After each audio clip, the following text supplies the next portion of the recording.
الشقة دي ايه يا اسماء؟ الشقة دي تمليك. كدابة في اصل وش، بطلي كدب. انا كل ده بصي رأفة بحالك، انا مش عايزة ابد ايدي عليكي. ربنا يتوب علينا بقى يا رب. اميني. السلام عليكم. عليكم السلام. ازيك عامله ايه؟ انت عامله ايه؟ انا فاكراكي، انت ساكنه فوقيه صح؟ وانا في الثامن. اه انت عامله انت العروسه الجديده صح؟ ربنا يقويكي. الله يخليكي حبيبتي. طب استني، طيب تعالي، طب ريحي. لا ما فرقتش. خشي عندي ريحي شويه. والله ما فرقت سادس من ثامن، مش لا هتفرق لا دورين. ده كفايه الدور اللي انت طلعتيها. تعالي بس استني اجيب لك. لا والله خليكي. لا لا بس استني والله، لا استني. شكلها محترمه والله. بتفضلي خشي طيب. طب ربنا يخليكي والله هطلع والله. انا مش عايزه اسيبك عشان الباب مفتوح. لا يا حبيبتي ثانيه سيبيش واحده. الباب مفتوح كده. ثانيه واحده.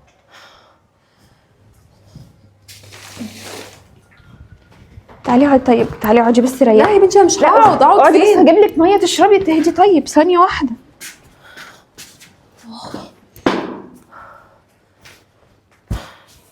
ربنا يجازيك كل خير والله. اتفضلي يا حبيبتي اهدي كده. السلم تعب قوي. السلم متعب قوي. اه المفروض كانوا يركبوا اسانسير.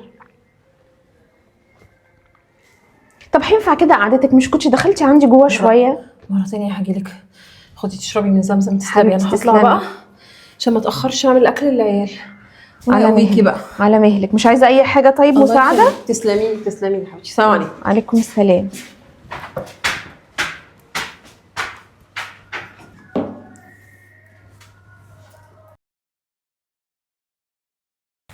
حبيبتي اقعدي شوية ماما.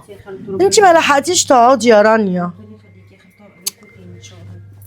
ماشي يا حبيبتي، على مهلك يما، على مهلك.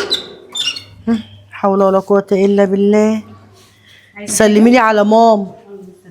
ماشي؟ يلا حبيبتي مع السلامة. على مهلك يا حبيبتي. مع السلامة يا رانيا. سلام يا حبيبتي. السلام ايه عليكم. ده؟ عليكم السلام. ايه يا منى؟ ازيك يا طنط عامله ايه؟ يا عيني يا بنتي على السلم وسنينه. تعبت والله خلاص ما بقعدش. طب تعالي يا بنتي افتحي شويه. تسلمي. اسماء اتفضلي يا عاملة إيه؟ بنتي. كويسه والبيبي الحمد عامل لله. إيه؟ سالت عليكي العافيه، اختي سلمي زي على كتير. الفل. اطلعي بقى شوفي ما اللي نايمناش ورايا. طول الليل وعارفه عنده مغص ولا ماله. معلش معلش ربنا يا يقويك. بنتي مش تجيبي لك حاجه يا بنتي، بيع شقتك وهاتي لك حاجه قريبه، اول دور ولا تاني دور. ابيع ايه بس يا طنط؟ ابيع الشقه مش ملك، العماره دي كلها ايجار قديم. ايه؟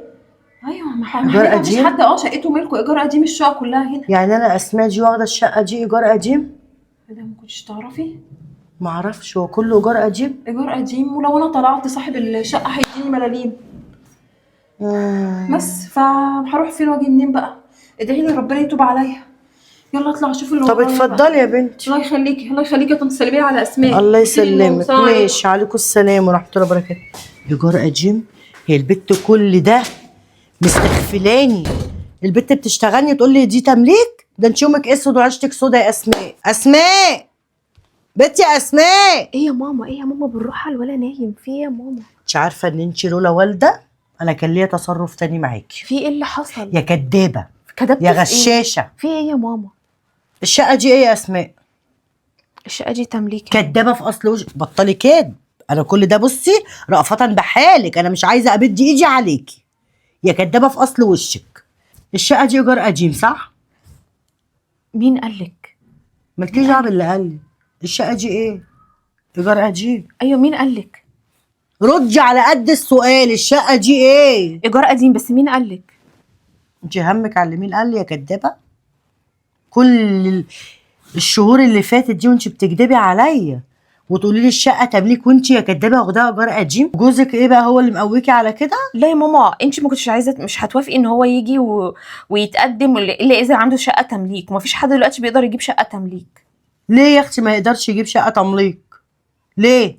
طب وليه ما صرحتنيش من الاول؟ ليه تكدبوا عليا؟ عشان انت كنتش مصممه يا ماما. يعني ايه مصممه يعني؟ خلاص طالما انت عايزه انا كنت هوافق، لكن انت ما تكدبيش عليا وافضل طول العمر دوت وانا كده ما اعرفش حاجه في اي حاجه. انت مين اللي قالك يا ماما؟ صاحبتك منى؟ اه يا اختي منى هي اللي قالت لي. بس هي مش قصدها طبعا انها تقول، هي ما تعرفش ان حضرتك مخبيه عن امك. بتحسبك بقى مؤدبه ومتربيه، ما بتكدبيش على امك ولا بتخبي حاجه عن امك. واضح بتقولها بصنعه لطافه. واضح. كل ده كدب يا اسماء بتداري مني؟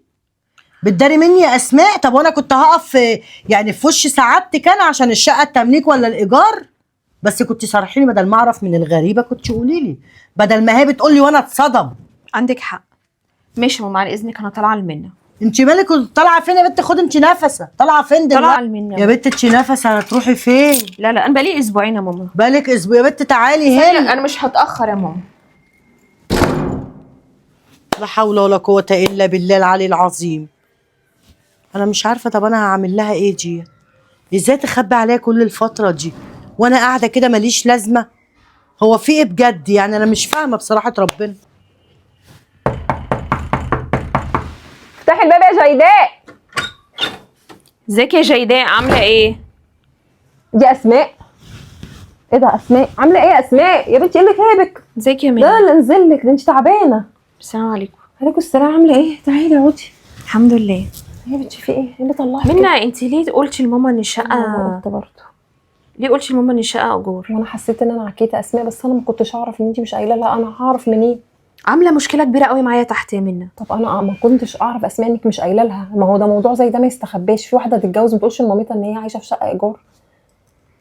ومش عارفه كمان هتعمل ايه مع جوزي لما يجي. انا ما قلتلهاش حاجه. هي بتقول لي بدل يا بنتي طلوع السلم ونزوله ده كنت جبت لك شقه في دور واطي شويه. رحت جايبه لها الكلام جاب بعضه، لكن انا ما اتعمدتش ان انا اقول لها. وغير كده كمان انا ما اعرفش. انا مش عارفه هتصرف معاها ازاي، مبهدله الدنيا تحت. الا بالله. طب كلميها اسماء، فهميها، قولي لها بقى خلاص. هي عرفت، هنعمل ايه طيب؟ منى انت عملتي لي مشكله كبيره قوي تحت، وانا مش عارفه اتصرف ازاي ولا اعمل ايه دلوقتي، هحلها ازاي؟ وانت عارفه يا منى ان انا تعبانه. طب يا حبيبتي انا والله ما اقصدش، بقول لك انا اعمل ايه دلوقتي؟ هو الموضوع جه بالصدفه فعلا، انا ما اقصدش. والله منى انا مش حمل مشاكل، كفايه اني تعبانه. هقف بقى مع ماما ولا هقف معاه ولا هقف اعمل ايه معاهم؟ انا مش عارفه احلها ازاي. والله انا مش عارفه يا جماعه. دي قصه حقيقيه، واحده بعتها لنا وبتقول هي محرجه جدا من الموقف اللي هي عملته. انا شايفه ان هي ما غلطتش ومش قصدها حاجه، صح ولا ايه يا اسماء؟ وخصوصا ان جارتها ما تعرفش. هي جارتها ما نبهتش عليها وما قالتلهاش ما تتكلميش. بالظبط كده. بس وبالصدفه البحته مامتها عرفت، فهي راميه اللوم كله على جارتها. طب جارتها ذنبها ايه؟ ملهاش ذنب الصراحه. ملهاش ذنب. هي اللي غلطانه من الاول. هي ما قالتش لمامتها وما قالتش لعيلتها ان هي شقه ايجار. هي جارتها ملهاش ذنب. هي بعت القصه وبتقول يا جماعه ان هي محرجه وحاسه ان هي عملت مشكله كبيره جدا. عايزه اقول لكم ان الموضوع مختصر، هي فعلا في مشكله قايمه. انتوا ايه رايكم؟ ايه الحل؟